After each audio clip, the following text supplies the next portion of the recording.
சாலை பாதுகாப்பு மாதத்தை முன்னிட்டு நெல்லையில் சாலை பாதுகாப்பு விழிப்புணர்வு பேரணி நடந்தது. நெல்லை வண்ணார்பேட்டை அருணா கார்டியாக் கேர் ஆஸ்பத்திரி முன் துவங்கிய பேரணியை மாநகர போலீஸ் கமிஷனர் மூர்த்தி தொடங்கி வைத்தார். உதவி கமிஷனர்கள் பிரதீப், காமேஸ்வரன் முன்னிலை வகித்தனர். இதில் இதய நோய் மருத்துவ நிபுணர் டாக்டர் அருணாச்சலம், சுவர்ணலதா உட்பட பலர் கலந்து கொண்டனர்.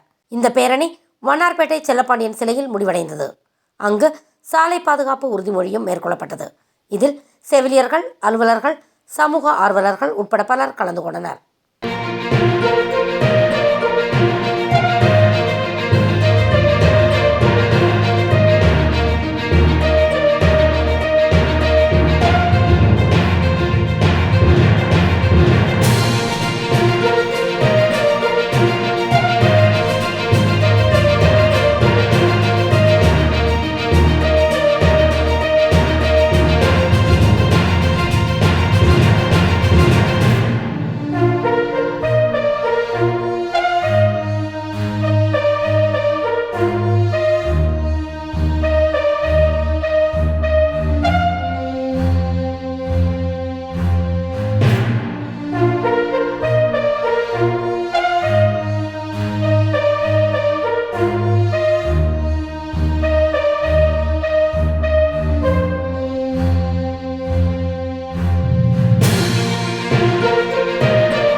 Thanks for watching உண்மை செய்திகள்.